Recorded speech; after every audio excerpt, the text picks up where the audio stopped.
एक पुरानी कहावत है कि चोरनी हुई है तो गलगर हुई है। पुरानी कहावत।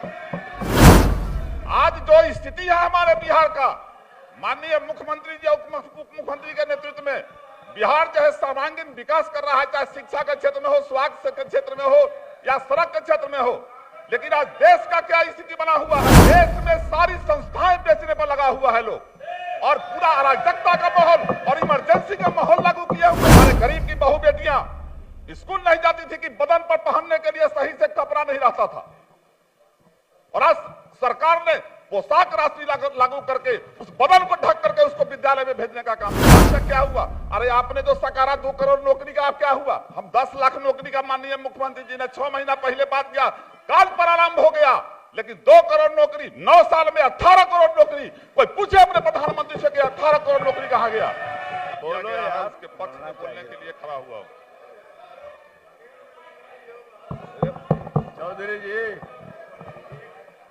मैं देख रहा हूं अभी कि पिछले वित्तीय वर्ष से लगभग 24,000 करोड़ बजट का आंकड़ा बढ़ाया गया है। बुद्ध जाना है उसको, और वो आंकड़ा 2,61,885.40 करोड़ किया गया, जो गांव, गरीब और तमाम बिहार के लोगों के सर्वांगीण विकास के लिए किया गया है। इसके लिए मैं माननीय मुख्यमंत्री जी, माननीय उप मुख्यमंत्री जी और माननीय वित्त मंत्री जी को बधाई देता हूं। अध्यक्ष महोदय, आप चुप रहो। अध्यक्ष महोदय, हम लोग गांव में पले, गांव में जन्म हुआ हम लोगों का, सरकारी विद्यालयों में पढ़े थे। और कोई आपके यहाँ से बोरा चट्टी लेकर के जाते थे, स्कूलों में बैठ करके पढ़ते थे। हम लोग सरकारी विद्यालयों में शिक्षा ग्रहण किए। अस्थिर रही चौपाल भाई, हम बेचौल भाई, मैं नहीं बोला, अब मैं नहीं बोला। माननीय सदस्य, पुरानी कहावत। अध्यक्ष महोदय, माननीय सदस्य, अध्यक्ष महोदय, माननीय सदस्य, अध्यक्ष महोदय, टोका टोकी ना करें। अध्यक्ष माननीय सदस्य को बोलने दें।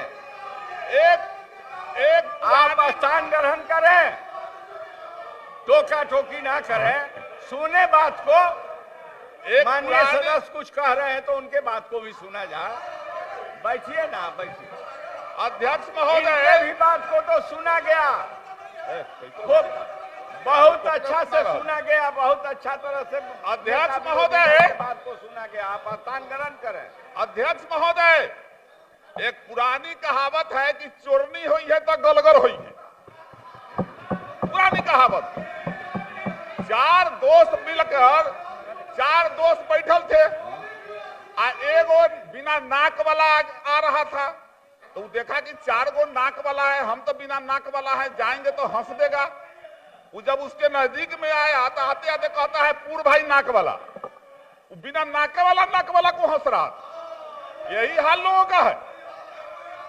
आज जो स्थिति है हमारे बिहार का, माननीय मुख्यमंत्री जी उप मुख्यमंत्री के नेतृत्व में बिहार जो है सर्वांगीण विकास कर रहा है, चाहे शिक्षा के क्षेत्र में हो, स्वास्थ्य के क्षेत्र में हो या सड़क के क्षेत्र में हो।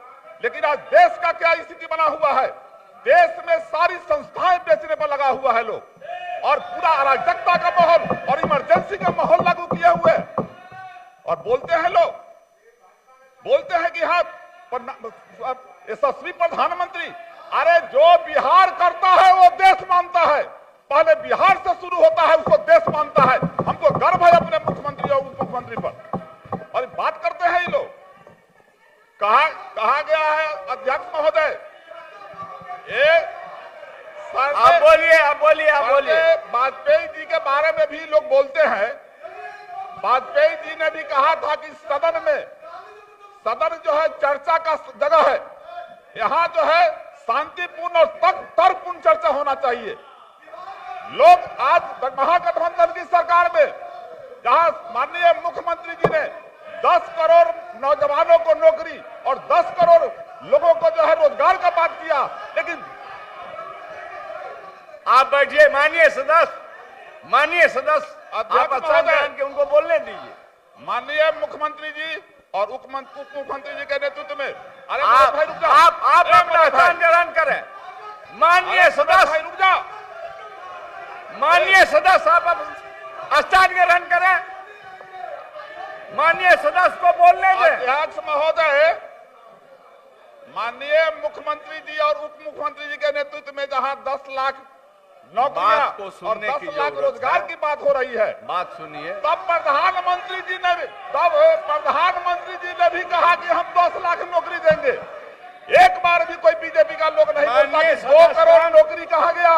नहीं, 18 करोड़ नौकरी कहा गया देशवासियों ये का। शोभा नेता प्रतिपक्ष ये शोभा नहीं दे रहा है।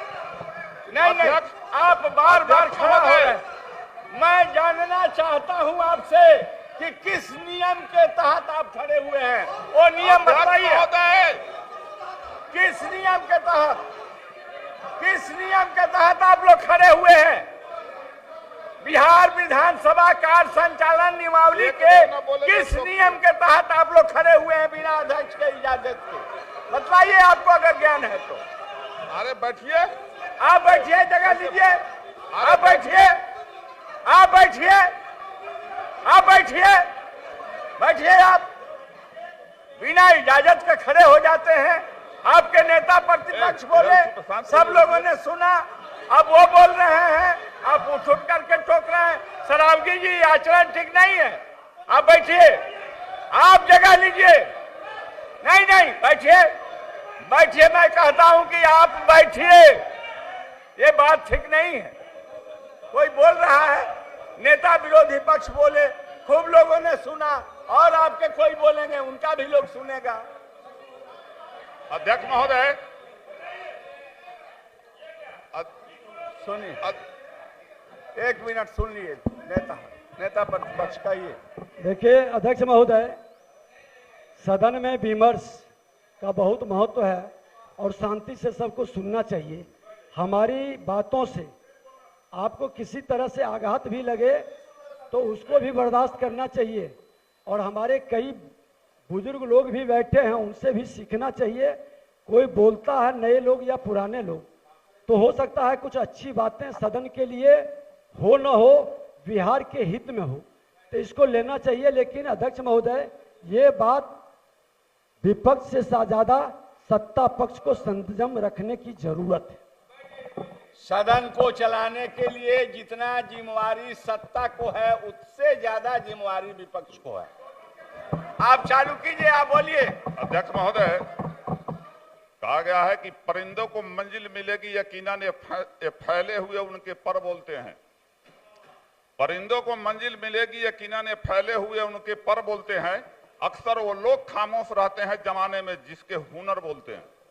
आज पूरे बिहार में मुख्यमंत्री जी और उप मुख्यमंत्री जी का हुनर बोलता है कि बिहार जो है विकास, न्याय के साथ विकास कर रहा है।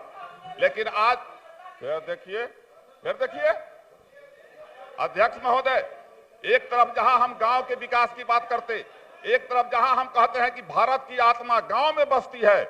आदरणीय प्रधानमंत्री जी ने क्या कहा है दैनिक पत्रिका में मैं देखा हूं कि शहर ही भारत के भाग्य का निर्धारण करेगा। शहर का विकास चाहता है ये लोग, गांव का विकास नहीं चाहता।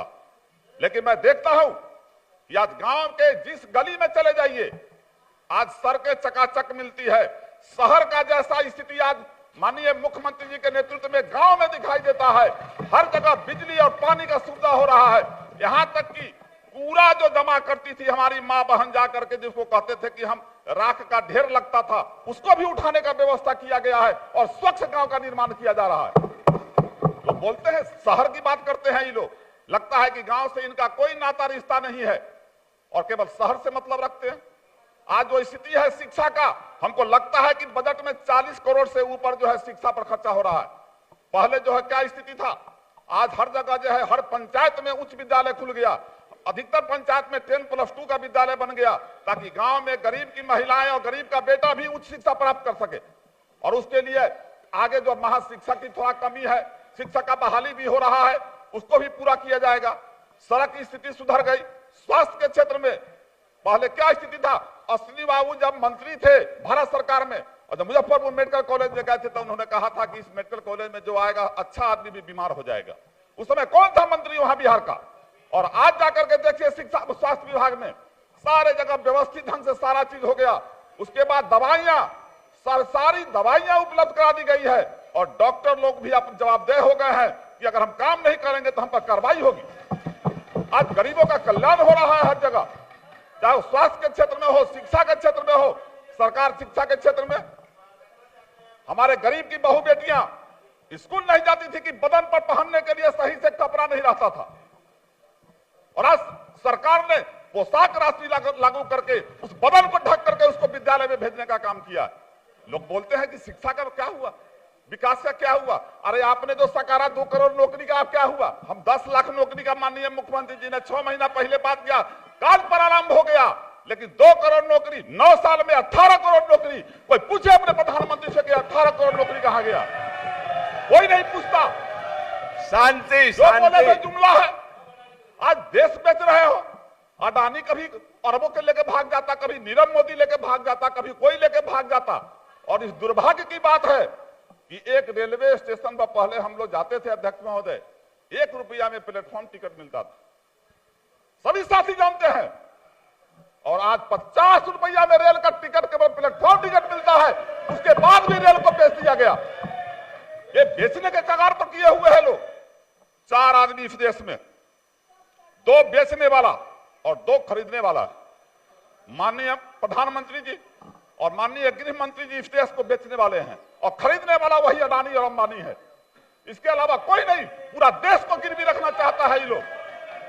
मैं अध्यक्ष महोदय, अरे फिर रुक जाइए, देखिए, हाँ बैठिए देखिए बैठिए। माननीय सदस्य अध्यक्ष महोदय, बैठिए। महिला सशक्तिकरण की बात होती है। मैं कहना चाहता हूं सदन को,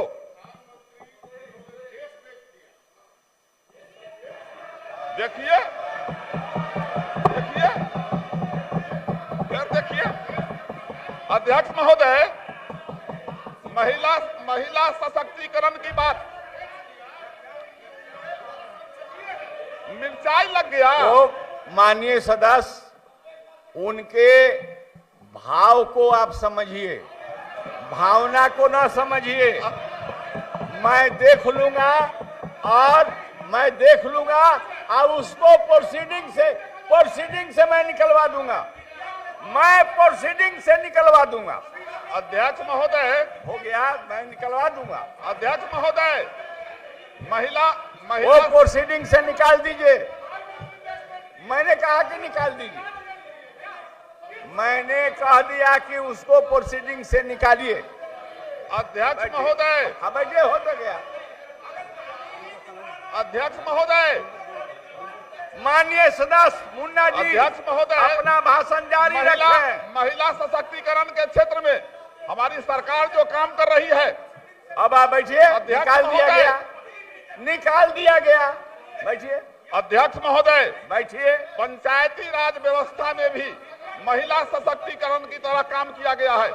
50% महिलाओं को आरक्षण दिया गया, ताकि गांव में गोबर ठोकने वाली महिला भी जाकर के पंचायत ब्लॉक में जाकर के बैठे और बात करे। और जैसा कि मुख्यमंत्री जी ने भी कहा है कि अब गांव की महिलाएं भी अंग्रेजी में भी बोलती है। पहले हमारी माँ बहन घूंघट निकाल करके बाहर निकलती, घूंघट डाल के निकलती थी, आज वो भी कहीं खड़ा होकर किसी से बात करने के तैयार होती है। ये हमारी सरकार की उपलब्धि है, जिसने 50% आरक्षण दिया। अध्यक्ष महोदय, सरकारी नौकरियों में भी 35% महिलाओं को आरक्षण दिया गया।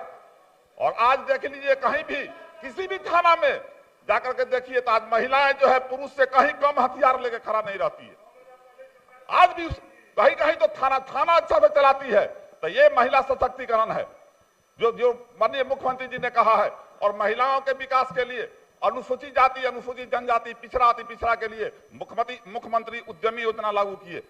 आज उसका नतीजा है कि गरीब का बेटा भी उद्यमी योजना में फॉर्म भर के पढ़ लिख करके 10 लाख रुपया जो है सरकार के द्वारा दिया जाता है। जो 5 लाख रुपया, और 5 लाख रुपया उसका माफ हो जाता, और 5 लाख रुपया अनुसूचित जाति को अपना 5 लाख देना पड़ता, और पिछड़ा वर्ग के लोगों को उसका 1% ब्याज लगता है। आपके सपनों को हमने सजाया है, ई होम्स पैनोरामा को हमने बनाया है। ई होम्स मेरा एक सपना था जिसपे मैं पिछले 4 साल से काम कर रहा था। हमने जो बनाया है वो सबने है माना। ई होम्स पैनोरामा में हो आपका भी आशियाना। और फाइनली हमने 2021 में इस प्रोजेक्ट को लॉन्च किया। बहुत लोग अप्रिशिएट कर रहे हैं कि पूर्णिया जैसे शहर में बिहार के, एक तो बिहार की